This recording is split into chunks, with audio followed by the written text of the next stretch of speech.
ಮೂರು ಕ್ಷೇತ್ರಗಳ ಉಪಚುನಾವಣೆಯಲ್ಲಿ ಕಾಂಗ್ರೆಸ್ ಭರ್ಜರಿ ಗೆಲುವನ್ನ ಸಾಧಿಸಿದೆ.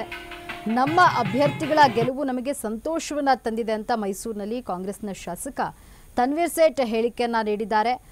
ರಾಜ್ಯದಲ್ಲಿ ಬಿಜೆಪಿ ಜೆಡಿಎಸ್ ಅನೈತಿಕ ಸಂಬಂಧವನ್ನ ಇಟ್ಕೊಂಡಿದೆ. ವಾಲ್ಮೀಕಿ ಮೂಡ ಹಗರಣ ವಫ್ ಬಗ್ಗೆ ಟೀಕೆ ಮಾಡ್ತಾ ಇದ್ರು. ಬಿಜೆಪಿ ಜೆಡಿಎಸ್ನವರಿಗೆ ಜನರು ತಕ್ಕ ಉತ್ತರವನ್ನ ಕೊಟ್ಟಿದ್ದಾರೆ. ನಾನು ಬೇರೆ ಯಾವ ವಿಚಾರದ ಬಗ್ಗೆಯೂ ಕೂಡ ಮಾತನಾಡಲ್ಲ. ನಮ್ಮ ಅಭ್ಯರ್ಥಿಗಳ ಗೆಲುವು ನಮಗೆ ಸಂತೋಷವನ್ನ ತಂದಿದೆ ಅಂತ ಮೈಸೂರಿನಲ್ಲಿ ಕಾಂಗ್ರೆಸ್ನ ಶಾಸಕ ತನ್ವೀರ್ ಸೇಠ್ ಹೇಳಿಕೆಯನ್ನ ನೀಡಿದ್ದಾರೆ. ಮೂರು ಕ್ಷೇತ್ರಗಳ ಉಪಚುನಾವಣೆಯಲ್ಲಿ ಕಾಂಗ್ರೆಸ್ ಭರ್ಜರಿ ಗೆಲುವನ್ನ ಸಾಧಿಸಿದೆ. ನಮ್ಮ ಅಭ್ಯರ್ಥಿಗಳ ಗೆಲುವು ನಮಗೆ ಸಂತೋಷವನ್ನ ತಂದಿದೆ ಅಂತ ಮೈಸೂರಿನಲ್ಲಿ ಕಾಂಗ್ರೆಸ್ನ ಶಾಸಕ ತನ್ವೀರ್ ಸೇಠ್ ಹೇಳಿಕೆಯನ್ನ ನೀಡಿದ್ದಾರೆ. ರಾಜ್ಯದಲ್ಲಿ ಬಿಜೆಪಿ ಜೆಡಿಎಸ್ ಅನೈತಿಕ ಸಂಬಂಧವನ್ನ ಇಟ್ಕೊಂಡಿದೆ. ವಾಲ್ಮೀಕಿ ಮೂಡ ಹಗರಣ ವಫ್ ಬಗ್ಗೆ ಟೀಕೆಯನ್ನ ಮಾಡ್ತಾ ಇದ್ರು. ಬಿಜೆಪಿ ಜೆಡಿಎಸ್ನವರಿಗೆ ಜನರು ಈಗ ತಕ್ಕ ಉತ್ತರವನ್ನ ಕೊಟ್ಟಿದ್ದಾರೆ. ನಾನು ಬೇರೆ ಯಾವ ವಿಚಾರದ ಬಗ್ಗೆಯೂ ಕೂಡ ಮಾತನಾಡಲ್ಲ. ನಮ್ಮ ಅಭ್ಯರ್ಥಿಗಳ ಗೆಲುವು ನಮಗೆ ಸಂತೋಷವನ್ನ ತಂದಿದೆ ಅಂತ ಮೈಸೂರಿನಲ್ಲಿ ಕಾಂಗ್ರೆಸ್ನ ಶಾಸಕ ತನ್ವೀರ್ ಸೇಠ್ ಹೇಳಿಕೆಯನ್ನ ನೀಡಿದ್ದಾರೆ. ಇನ್ನು ಚನ್ನಪಟ್ಟಣದ ಮೂರು ಕ್ಷೇತ್ರದ ಉಪಚುನಾವಣೆಯಲ್ಲಿ ಕಾಂಗ್ರೆಸ್ ಭರ್ಜರಿ ಗೆಲುವನ್ನ ಸಾಧಿಸಿದ್ದು, ನಮ್ಮ ಅಭ್ಯರ್ಥಿಗಳ ಗೆಲುವು ನಮಗೆ ಸಂತೋಷವನ್ನ ತಂದಿದೆ ಅಂತ ಮೈಸೂರಿನಲ್ಲಿ ಕಾಂಗ್ರೆಸ್ನ ಶಾಸಕ ತನ್ವೀರ್ ಸೇಠ್ ಹೇಳಿಕೆಯನ್ನ ನೀಡಿದ್ದಾರೆ. ರಾಜ್ಯದಲ್ಲಿ ಬಿಜೆಪಿ ಜೆಡಿಎಸ್ ಅನೈತಿಕ ಸಂಬಂಧವನ್ನ ಇಟ್ಕೊಂಡಿದೆ. ವಾಲ್ಮೀಕಿ ಮೂಡ ಹಗರಣ ವಫ್ ಬಗ್ಗೆ ಟೀಕೆ ಮಾಡ್ತಾ ಇದ್ರು. ಬಿಜೆಪಿ ಜೆಡಿಎಸ್ನವರಿಗೆ ಜನರು ತಕ್ಕ ಉತ್ತರವನ್ನ ಕೊಟ್ಟಿದ್ದಾರೆ. ನಾನು ಬೇರೆ ಯಾವ ವಿಚಾರದ ಬಗ್ಗೆಯೂ ಕೂಡ ಮಾತನಾಡಲ್ಲ. ನಮ್ಮ ಅಭ್ಯರ್ಥಿಗಳ ಗೆಲುವು ನಮಗೆ ಸಂತೋಷವನ್ನ ತಂದಿದೆ ಅಂತ ಮೈಸೂರಿನಲ್ಲಿ ಕಾಂಗ್ರೆಸ್ನ ಶಾಸಕ ತನ್ವೀರ್ ಸೇಠ್ ಹೇಳಿಕೆಯನ್ನ ನೀಡಿದ್ದಾರೆ.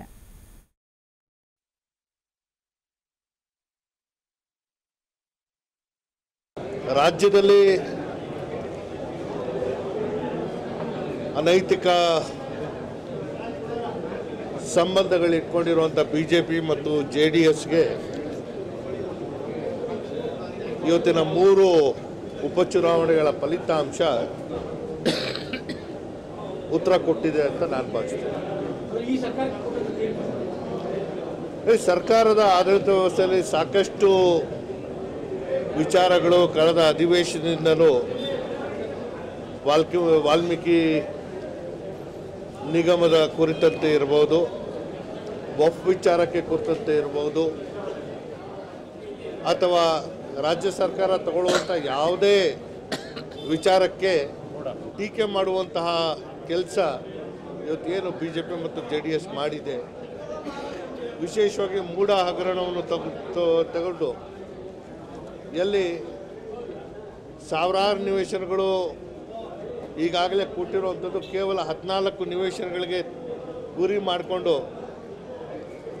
ನಿಜ ಅದು ಫಲಿತಾಂಶ ಹೊರಗೆ ಬರುತ್ತೆ. 3 ವಿವಿಧವಾದಂತಹ ಏಜೆನ್ಸಿಗಳು ಅದನ್ನು ತನಿಖೆ ಮಾಡ್ತಾ ಇದೆ. ಸತ್ಯ ಸಂಗತಿಗಳು ಜನರ ಮುಂದೆ ಬರುತ್ತೆ. ಆದರೆ ಇವರು ಪಾದಯಾತ್ರೆ ಮಾಡಿ ಅಥವಾ ಚುನಾವಣೆ ಇದ್ದಂತಹ ಸಂದರ್ಭಕ್ಕೆ ಸಣ್ಣ ವಿಚಾರಕ್ಕೂ ಹವಾ ಕೊಡುವಂಥ ಕೆಲಸ ಮಾಡಿದ್ದಕ್ಕೆ ಬಹುಶಃ ಇವತ್ತು ಈ ಫಲಿತಾಂಶ ಉತ್ತರ ಕೊಟ್ಟಿದೆ. ನಾನು ಯಾರ ವಿಚಾರನೂ ಮಾತಾಡಲ್ಲ. ನಮ್ಮ ಗೆಲುವು ನನಗೆ ಸಂತೋಷ ತಂದಿದೆ. ಅಲ್ಪಸಂಖ್ಯಾತರು ಅನ್ನೋ ಕಾರಣಕ್ಕಾಗಿ ಅದು ಬೇರೆ ಅಲ್ಲ. ನಾವು ಮತದಾರರೇ, ನಾವು ಭಾಗವಹಿಸಿದ್ದೀವಿ, ನಮ್ಮ ಆಯ್ಕೆಯನ್ನು ತೋರಿಸಿದ್ದೇವೆ.